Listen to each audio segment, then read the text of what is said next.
है ये क्यों है, ये आ रहा है फोर्थ क्वेश्चन में। ये आपसे कह रहा है, चलो पहले मैं शेप बना लूँ। यहाँ एक पॉइंट P है जो R से ज्वाइन किया गया है। एक पॉइंट S है, ये एंगल 2 है, ये एंगल 1 है। अब एक बात बताओ, क्या मैं ये लिख सकता हूँ कि एंगल 1 इक्वल टू एंगल 2 अगर इसने दिया है, एंगल 1 एंगल 2 के इक्वल है, गिवन है, सो इसलिए P Q equal to P R. बस आप ये बताओ क्या आप इस बात से सहमत हैं कि ये इसके इक्वल हो जाएगी? हाँ जी, हो जाएगी। नाउ गिवन है Q R upon Q S equal to Q T upon Q R, ये गिवन है, Q T upon P R. ये चीज़ आपको बुक में लिखी हुई है। अब देखो, पी आर को किसके इक्वल रख सकते हैं आप? बस यही काम करना, ख़त्म हो गया क्वेश्चन। ये जो गिवन था इसमें पी आर को पी क्यू के इक्वल रिप्लेस कर दें।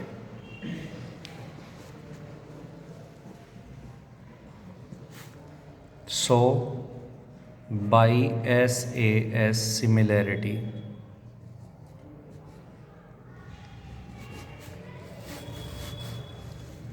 Triangle P Q S similar to triangle T Q R. ख़त्म। अब ये हुआ क्या है वो समझ लो, ऐसे ही हो गया बस। देखो, ट्रायंगल पी क्यू एस अलग बनाता हूँ मैं। ये है ट्रायंगल पी क्यू एस, एक ट्रायंगल टी क्यू आर, ये रहा टी क्यू आर। यहाँ छोटा सा बना दिया मैंने जानबूझ के। इसे पढ़ना जरा, Q R upon Q S, Q R T Q R और P Q S, T Q R, ये था P Q S.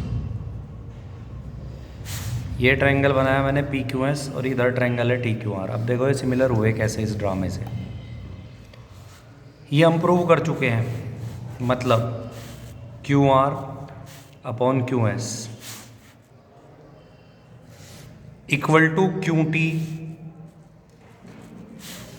Upon P Q, prove कर चुके हैं। यही तो है ये, और ये दोनों में कॉमन एंगल है, देख लो। क्यों दोनों का कॉमन एंगल है, यहाँ लिखते हैं and Q is the common angle. So by S S similarity, देख लें, आपको अलग निकाल के दिखा दिया। एंगल 1 एंगल 2 के इक्वल था तो पी क्यू को पी आर कर सकते हैं। तो जो है इसने पी आर दिया था, इसकी जगह पी क्यू रख दिया, बस खत्म। कोई दिक्कत है? फिफ्थ, टाइम दो चैप्टर को, छोटी छोटी सी बातें हैं। एस और टी पॉइंट है पी आर और क्यू आर पर ट्रायंगल पी क्यू आर में। यहाँ आ जाइए, ये है आपका ट्रायंगल पी क्यू आर। इसने कहा एस और टी दो पॉइंट है, एक पी आर पर एक क्यू आर पर। पी आर पर एस, क्यू आर पर टी। पी आर पर एस और क्यू आर पर टी, दो पॉइंट है एस और टी।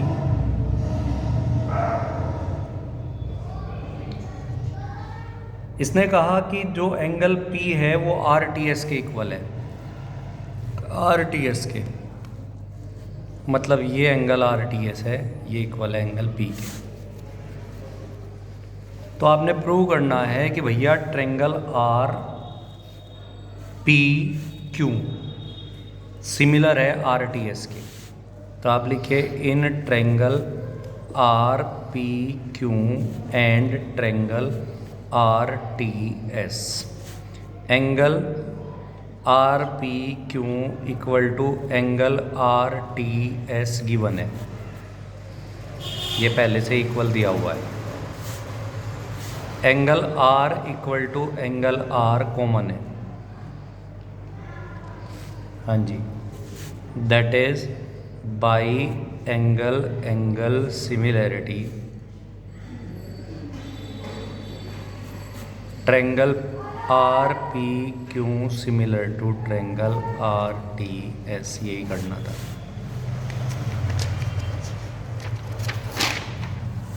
नेक्स्ट,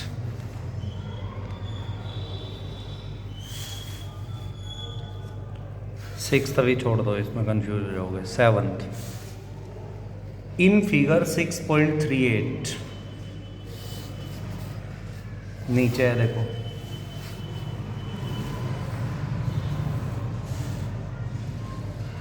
इस एक्सरसाइज को 3 दिन में करो, सबसे टिपिकल एक्सरसाइज है ये। टिपिकल इसलिए है कि आप समझ नहीं पाएंगे करना क्या है। और एक चीज़ ध्यान रखना, मोस्टली जब आपको एंगल सिमिलर ट्रायंगल सिमिलर करने होते हैं तो 99.99% एंगल एंगल सिमिलरिटी लगानी होती है। अब देखो ये है, इसमें 4 पार्ट है। पहला पार्ट आपको प्रूव करना है कि ट्रायंगल ए ई पी, तो आप लिखो इन triangle A E P and, इसे किसके सिमिलर प्रूव करना है? ट्रायंगल सी डी पी पर। अब चिड़िया की आंख पर फोकस करो। ए ई नीचे होगा, पी ये वाला ट्रायंगल है, सड़वाओ मत मेरे से क्योंकि इसमें 4 पार्ट करने हैं। ये वाला ट्रायंगल है ए ई पी, और सी डी पी ये वाला, इन दोनों में angle A E P equal to angle C D P 90 degree each है। पढ़ के देख लो, परपेंडिकुलर दिए थे, एल्टीट्यूड को परपेंडिकुलर कहते हैं। मतलब ये वाला एंगल इस वाले एंगल के इक्वल है, 90 है दोनों। और एंगल ये वाला एंगल ए पी ई, देखो इसे कैसे लिखा, ए पी ई, तो इसे भी ऐसे ही लिख लो, लिखने का ही फेर है बस इसमें सारा। एंगल ए पी ई ऐसे लिखो, इसे C P D, vertically opposite angle है, ये इसके इक्वल है। So by angle angle similarity triangle A P E P similar हो गया ट्रायंगल सी डी पी के।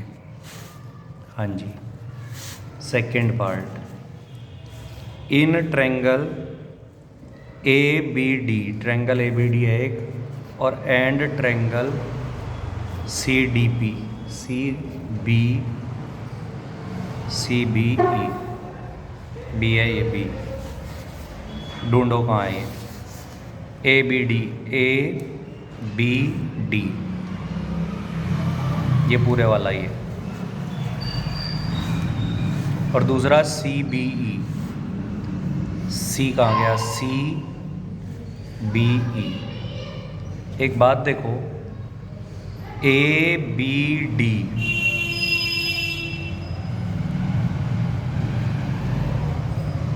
ए बी डी और सी बी ई में बी कॉमन है, और दूसरा ए बी डी का एंगल डी और सी बी ई का एंगल ई 90 है। तो आप लिख देंगे angle A B,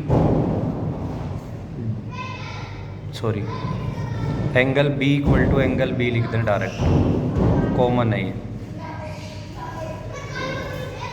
angle A D B, देखो इसे कैसे लिखा, ए डी बी, यहाँ से देखो A D B equal to angle A D फिर बीच वाला बी, ऐसे ही C E B 90 each. So by angle similarity,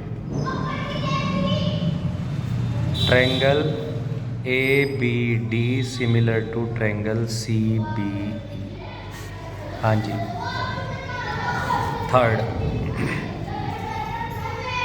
third में AEP लिया है. In triangle AEP and triangle ADB, ये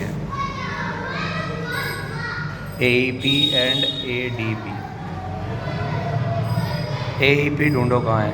AEP ये वाला छोटा, ये वाला, और ADB AEP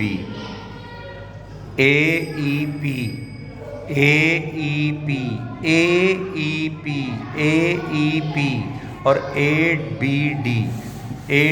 दोनों में एंगल A कॉमन है. देख लो, angle A equal to angle A common. Angle AEP ये वाला इक्वल टू एंगल है ADB 90 each. So by angle similarity triangle similar हो गया. लास्ट वाला पार्ट यहाँ जगह नहीं है, अगले पेज पे फिगर बनाओ, यही समझ लो. PDC ये वाला PDC, और दूसरा ट्रायंगल लिया है इसने BEC. एंगल C कॉमन है, और इसमें ये 90 है तो इसमें ये 90.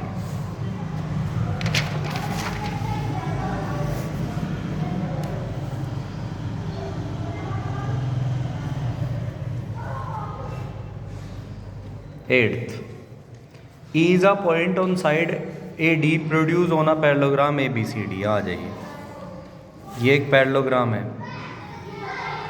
पैरेललोग्राम उसे कहते हैं जिसकी अपोजिट साइड पैरेलल होती हैं. इसकी साइड AD को बढ़ाया और उस पर एक पॉइंट है E. E is a point on side AD produce of a parallelogram ABCD. BECD को काटती है F पर. यहाँ आ जाइए, BECD को काटती है F पर. प्रूव करो इन ट्रायंगल ABE एंड दूसरा ट्रायंगल सिमिलर करना है इसके CFB. ढूंढो ABE कहाँ है.